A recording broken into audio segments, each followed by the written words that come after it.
Good morning, everybody. Hope you had a good night and that you got through the storm okay, and hopefully you have power. If you don't have power, you're probably not seeing this. If you do have power and you're seeing this, let people know that if they don't, that they should come and email me or send me a message. Just let me know so I can help them get caught up. As you can see, we started off today with a little chat. This is something I'm going to use for maybe my virtual office hours and things like that. You're going to be watching this video and taking some notes. Remember, we're going to continue to fill out that review guide as you go along, because we'll take a quiz next Thursday. And then also one big thing that you need to do for me today is fill out the AP test survey. It's on Google Classroom. I decided to change the way I do Google Classroom because having it just 1 week at a time was really throwing me off. So I moved it to what we did on April 7th and then what we're doing today, April 9th. On here is a survey that I'm going to have you take. We're just trying to get an idea of who's going to be taking AP tests. So on those days that you take AP tests, we know who's not going to be around to be doing a ton of work. So take a minute. I need everyone to do that for me today. That's kind of like my check-in to make sure I know who was here and who wasn't. Okay, on to the notes. Today we're going to be talking about oligopolies and monopolistic competition, the last two of the markets. And what I wanted to do is start with this video or this picture here. And what you notice is there's tons and tons of different products and companies.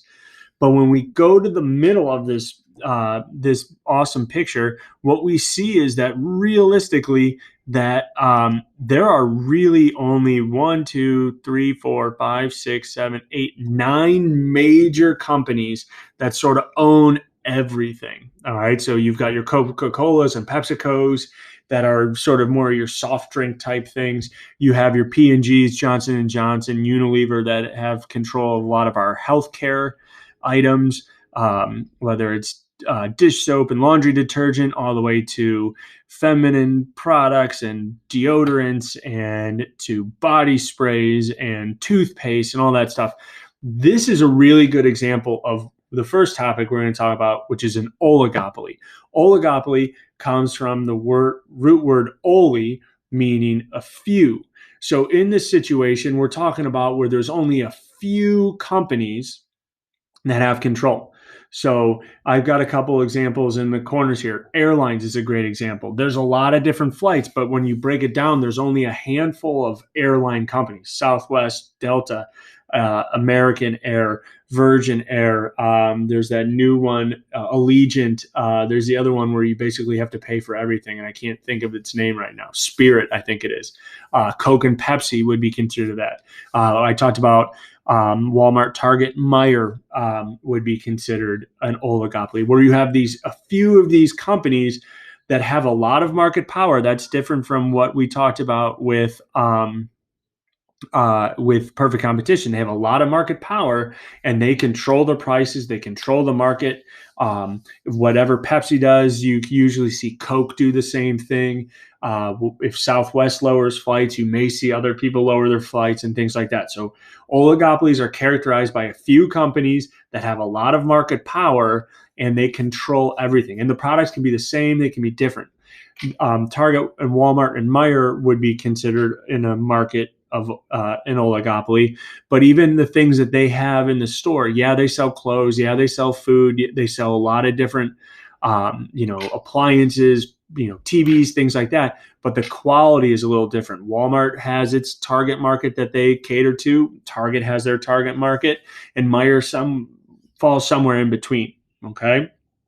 Oligopolies are really hard to understand because a lot of times we need to think about an oligopoly as like an individual person. There is a documentary that was done years ago called The Corporation, where a lot of companies like to think of themselves as an individual entity. So if any time these companies got in trouble for doing really bad things, it was the company the single entity that would get in trouble and not the people who work for it. So there was this group of people that went through and said, all right, let's take a look at the characteristics of a sociopath and take a look at the actions of a corporation. And we found that like 85% of the characteristics of a sociopath are exhibited by corporations. So a lot of times it's these companies act very strangely, and they act in a way where they only care about winning.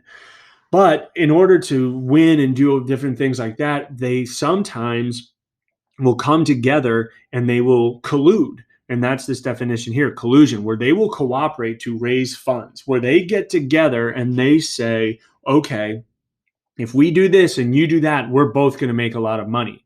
It usually screws over the consumer, but they don't think about us at that point. Okay. You've also probably heard, if you've ever watched Narcos or any of those, Pablo Escobar documentaries or anything where, drug-related movies, you always hear the word cartel. And when we talk about this in class, people usually snicker and laugh because I said cartel and they go, oh, drugs. And you're not wrong to think that. That's what a cartel is. A cartel is just maybe one or two, or not one, two or three companies. In this case, it's families who are selling drugs, and they cooperate with each other and they collude on how the prices should be.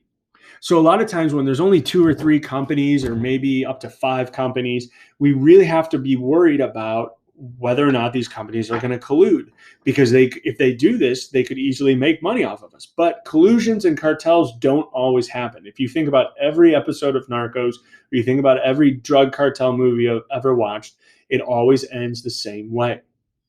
Someone gets a little too greedy and someone gets killed. All right. We can really look at this as sort of, it's a game. All right. It's a game. And there's this idea with how companies act with each other and how they try to compete with each other to get the most money, that it's really like a game. And what we really have to think about is how people interact with one another. And this really gets into this psychological concept that I know Petty has talked about, and it's called the prisoner's dilemma. And when you look at this prisoner's dilemma, what the prisoner's dilemma says is, okay, we've got me and another person have colluded. We said, maybe, and in this example here, we use Thelma and Louise as bank robbers, and they get caught. But before they got caught, they said, all right, you know what? We are going to collude. We're going to make a pact that if we ever get caught, we're not going to confess. And what happens is that's where they are here. This is a payoff matrix. It shows the different results that could happen. So Thelma and Louise get caught. They get arrested. They go to the police station. They get held in separate holding cells. They get put in separate interview rooms, and they're told, hey, we're going to come in and talk to you guys individually. But they know, Thelma and Louise, they know that we colluded and we agreed that we are not going to confess, because the cops may have some of the information, but they don't have everything, so they can't put us away for too long. But here's what happens. We have a hard time trusting people. And when I realize, if I'm Thelma or Louise, and I realize I'm sitting in jail and the cops are talking to me about how, hey, if you confess, you would only go away for a couple years and Thelma would go away for the whole 20 years, or opposite, if Thelma, you confess, you would get a lighter sentence and Louise would go away for 20 years. This happens all the time. Any cop show, cop movie you ever watch, they always try to pit the prisoners against each other because they understand that they're in a dilemma. Can I really trust someone that I just colluded with? Can I trust someone who I've done something illegal with? Collusions are illegal. So we need to realize that these collusions, while being illegal, can I really trust this person to not rat me out? So what happens is the cops make you sit in the room and do all these different things, and they talk to you and they say, hey, the other person's talking. Whoever talks first is going to get the reduced sentence. We can't give this deal to both people. Whoever talks first gets it. And what usually happens is that both people end up confessing. So where if Thelma and Louise would have just stuck to their guns and would have just kept their mouths shut, they would have went away for 5 years. But because they can't trust each other, and that's the dilemma they face, they both end up confessing and they both go away for 15 years. Okay. So that's something you need to think about. It's really, everything is basically a game strategy. All right. And this is how, same scenario, we take that psychological idea of the prisoner's dilemma and put it with two companies, and they're producing, these are two like microchip companies. And if these two companies decided, okay, if we both say we're only going to produce 30 million pounds of our product, we both could make $180 million. But if we were, if after a certain number of years and we're still making the same amount of money and we want to be the best and we're competing against each other and I want to beat you, and if I know that if I just produce 10 million more, if I'm ADM, if I produce 10 million more to get to 40 million, I could make 20 million more than I usually make and kind of screw you over. It's really hard not to do that. But Ajimoto knows that as well. So the next thing you know, the dilemma is, do we keep only producing 30 when I know that if I produce 40? And what ends up happening is we both produce 40, we oversaturate the market, the supply goes way up, and we don't make as much money. So that's how this prisoner's dilemma. We just colluded with someone. We did something illegal. Can I trust this person? And then I jump up, I make things worse. Okay. Collusions are really hard. We're going to talk about, I'm going to talk to you about the 4 reasons, and then I'm going to come back to tacit collusion. Collusions are really hard because a lot of times collusions would work if we had 2 companies, maybe 3 companies. But the fact of the matter is that's not always what happens. We usually have way more than 2 or 3 companies. So that's one reason why collusions don't work. There's a large number of producers. It's really hard to get everyone on the same board. Think about, I asked you that question about where are we going to go to lunch. I've seen it happen 1,000 times at Rebuff. If there's 5 or 6 seniors and they all have an idea of where they want to go to lunch, and maybe you've been texting about it, and you all come down to the gym lobby and you say, all right, we're going to McDonald's for lunch. And 3 people will be like, wait a minute, that's not what I decided. I didn't hear that. I thought we were going here. It's really hard to get a lot of people on board when, and to do the same thing, to agree on what to do when there's more than 2 or 3 of you. The other thing is that a lot of companies have really complex products and pricing schemes. People are really proud of what they have, and they're proud of their products, and they want to charge what they want to charge. That's why Walmart and Target are never going to collude. Walmart caters to more of the middle, lower class families, and Target caters to more of your middle class, upper middle class kind of groups of people. The people who want to be, they called them, Target had a advertising campaign for a long time called catering to fashionistas, people who wanted to dress like they were shopping at boutique stores but didn't want to pay boutique prices. So if you went to Pattaya and Broad Ripple and paid $9,000 for a pair of ripped jeans, you could get a similar pair of jeans at Target for maybe $40. So that's a scenario where 2 companies, 3 companies aren't going to come together because we have complex pricing and products. The other thing is we have different interests. Companies are in it for different reasons. This happens a lot in the healthcare industry. You've got 2 companies that are competing to, let's say they're trying to come out with a vaccine to help with COVID-19. One company may be out to make a ton of money. Another company may be out to help save lives, and they would never come together to collude because one wants to make money, one wants to save lives. It's really easy to think about it that way. And the other thing is, and the last thing is, you can never underestimate the power of the buyer, of the power of the consumer. I know I've spent a lot of time this semester talking about how the American consumer is a special kind of stupid, but we really like to get out there and tell people about when we feel like we're being wronged. We do this with we go online and review things, and we rate people, and we go to message boards and all these things. So a lot of times companies, if consumers get a sniff that companies are being a little shady, you're going to hear about it. There is one type of collusion that kind of happens, and it really is one of those things that just happens. And it's called a tacit collusion. A tacit collusion is where you have 2 or 3 companies. They know what they need to do to make money. They don't talk to each other. They just do it. And the government will come in and say, hey, wait a minute, this seems a little shady. And when they investigate, they find out that nothing illegal happened. They didn't come together and communicate. There's no emails. There's no phone calls. They're smart business people. They know what they need to do to raise profits, and they do it.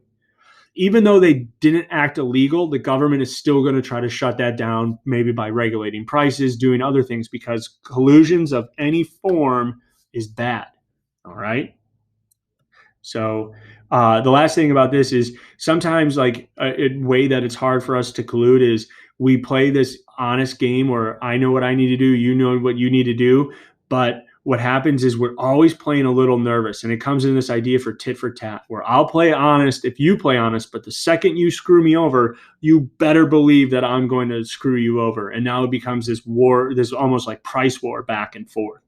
All right. Okay. So that's oligopoly in a nutshell. Take a break for a second and then hit pause, and then you can come back and watch the second part here on monopolistic competition. With monopolistic competition, this is why I had you put together that list of where you would go to lunch. And if you look at this picture, so I'm going to go to, this is from, I compiled some stats, and this is, a lot more have come in. So this is, I'm making this video right before class. So it's 10:45 the morning of class. And what you can see is we've got a lot of different people responding. Keep the results coming in. So between my two classes so far, we've come up with 38 places you guys could eat lunch. And I have everybody, if you go through this list, there's so many different places you guys could go eat. We've got burger places, we've got pizza places, we've got Asian cuisine, we've got Italian cuisine, we've got chicken places. You even got grocery stores. I've had a couple people, and you're not wrong, Kroger, Fresh Time, Walmart, I'm blanking, Costco. You can get sandwiches from these places. You can get pizza from Costco. You can go to these places and get lunch.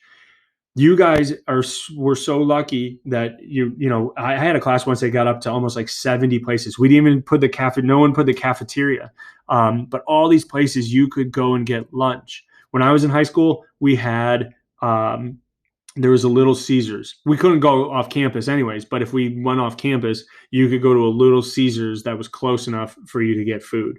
You have 38 places that you could get fast food from. Most of the, with the exception of Juicy Seafood, and a couple, and maybe like a Metro Diner or MCL or First Watch, which is across the street next to Starbucks. Most of these places, if you had a PRT, you could get there and come back. If you had PRT 5s, PRT, you could go to one of these bigger places. But the moral of the story is that all these places fall into what we call monopolistic competition, and this is a food court from a South African food mall. And you see there's a lot of different places you can eat, but none of them are the same. And this is monopolistic competition. Water is the same way. I only have 7 water bottles in this picture, and we could probably name 10 other different types of water that you could drink. It's all water, but we find them different. And that's the key. These are the 3 characteristics of monopolistic competition. There's a large number of competing producers, not as many as perfect competition, but there's a lot of producers. So you've named 38 places that you could go to lunch. They're all competing against each other. They want your business. And and now that I'm realizing it, and there's a lot that you guys didn't think about. If you went over to the Walmart parking lot, we had people put McDonald's and they put Burger King, but I'm actually kind of upset now that I'm thinking about it. There's Wendy's. And then I'm looking at the list. I don't see, nobody put Rallies or, there's another one there. I can't think of it right now. But if you went to the Walmart parking lot, you could go to Rally's, Hardee's. That's what it was. Rally's, Hardee's, McDonald's, Burger King, or Wendy's. There are 5 fast food burger places within walking distance of each other. Yet, they're not the same. So if you just said, I want a cheeseburger, we have to get really specific. And this is where the idea of differentiated products comes in. The debate that I'm glad that I'm doing this over a video and not via in class is the idea of Chipotle versus Qdoba. Both of them are Mexican American food restaurants that serve oh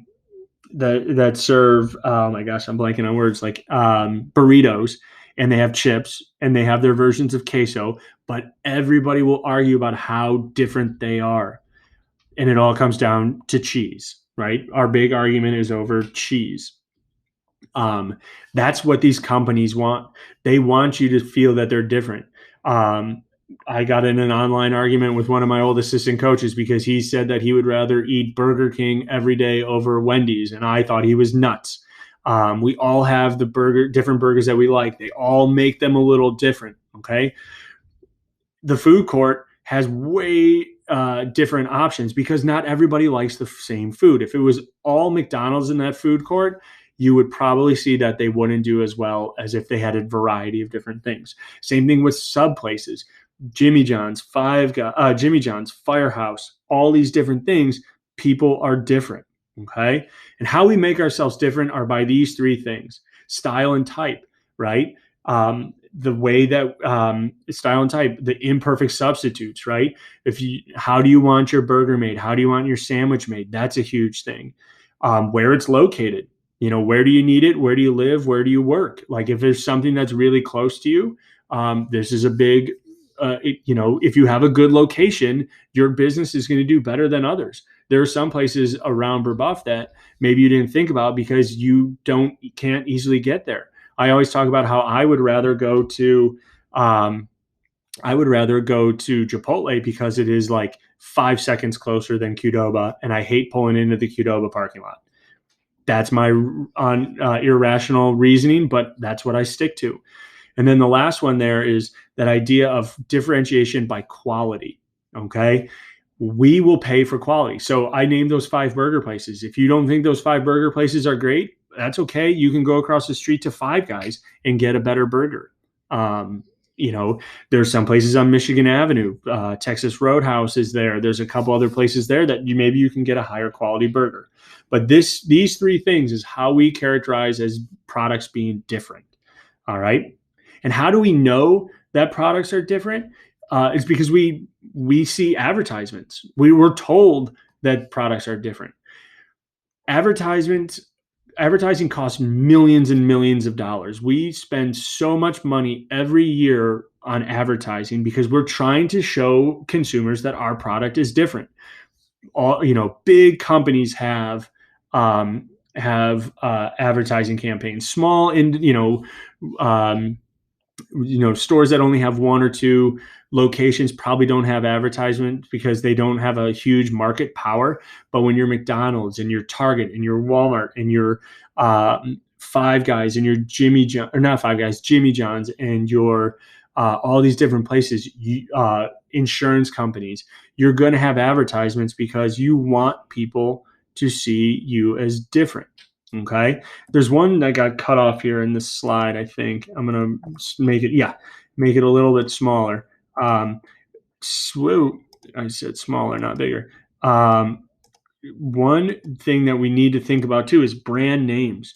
Brand names, if you're a brand name product, you have an edge over all the rest of the competition when it comes to monopolistic competition. If you're Kleenex, if you're Band-Aid, if you're Google, if you're Q-Tip, all these different places that brand names make you feel good about the product. These companies have been around for years, and we've turned a product, the type of product has turned into the name of one of them. So when you blow your nose, you don't use a Kleenex, you use a facial tissue. The brand that you could use is Kleenex. When you get out of the shower and or you get something in your ear and you want to clean your ear, you use a cotton swab. You don't use a Q-tip. Well, you can use Q-tip, but Q-tip is one company or one brand of many different types of tissues. When you're doing research for your budget project, you Google something. No, you do an internet search. The company that you use is Google. But these companies have become brand names, and everyone, like you go to the store and you're looking for something and you've never bought it before, and you notice a product that is a brand name product, a lot of times you will buy that product over the generic because You don't know any better, and you say, oh, this company's been around for a while, I'll buy them. And what happens is you end up spending a lot more money than you normally would have. Okay. So that is all I really wanted to say about monopolistic competition. So today, if you in review, oligopolies is a market characterized by a few companies, usually 3 to 10. Sometimes there's 2. That's a duopoly. They have market power, and they control the price, and they control the product. The other type of market we talked about was monopolistic competition, where there's tons of them. They're very similar, fast food restaurants, but the consumer sees them as different. So that's why there's so many different places that you could eat, and we go from there. If you have any questions, feel free to check with me. I'll be on the Google chat, and we will go from there. All right. Hope you have a great day.